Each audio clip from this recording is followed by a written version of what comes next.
এটি ছিল এমন এক যুদ্ধ যা হওয়ার কথা ছিল এক অসময়ে নিশ্চিত গণহত্যা। একদিকে মাত্র ৩,০০০ মুসলিম সৈনিক আর অন্যদিকে তৎকালীন পরাশক্তি রোমান সাম্রাজ্যের ২ লক্ষ সৈন্যের এক বিশাল বাহিনী। এটি ছিল ঐতিহাসিক মোতাহত যুদ্ধ।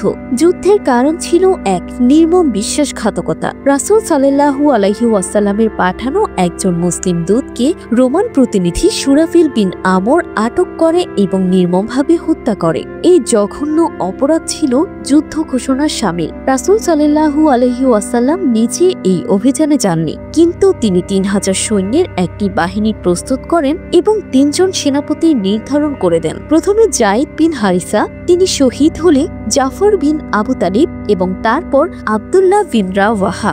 যুদ্ধে ঠিক তাই ঘটল।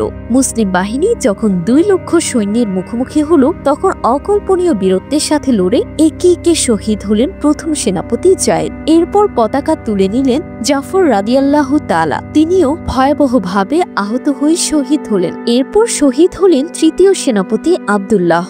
৩ জন সেনাপতি হারিয়ে মুসলিম বাহিনী যখন নেতৃত্ব শূন্যে এবং নিশ্চিত ধ্বংসের মুখে, তখন অকল্পনীয় এক বিশৃঙ্খলার মধ্যে মুসলিমরা তাদের নতুন নেতা হিসেবে বেছে নিলেন এক ব্যক্তিকে। তিনি খালিদ বিন ওয়ালিদ, মক্কার শ্রেষ্ঠ যোদ্ধা, যিনি কিনা মাত্র কয়েক মাস আগেই ইসলাম গ্রহণ করেছিলেন। সেনাপতির দায়িত্ব নিয়ে খালিদ রাদিয়াল্লাহু তাআলা তার সামরিক প্রজ্ঞার স্বাক্ষর রাখলেন। প্রথম দিন তিনি কোনো মতে প্রতিরোধ ধরে রাখলেন, কিন্তু দ্বিতীয় দিন তিনি এক অবিশ্বাস্য কৌশল অবলম্বন করলেন। তিনি মুসলিম বাহিনীর বিন্যাস সম্পূর্ণ ওলটপালট করে দিলেন। সামনের সারির সৈন্যদের পেছনে এবং পেছনের সারির সৈন্যদের সামনে নিয়ে আসলেন। ডান ও বাম পার্শ্বের সৈন্যদের স্থান পরিবর্তন করে দিলেন। পরদিন সকালে রোমান বাহিনী যখন নতুন চেহারার সৈন্যদের দেখল, তারা ভাবল মদিনা থেকে বিশাল এক নতুন সৈন্যবাহিনী বুঝি মুসলিমদের সাথে যোগ দিয়েছে।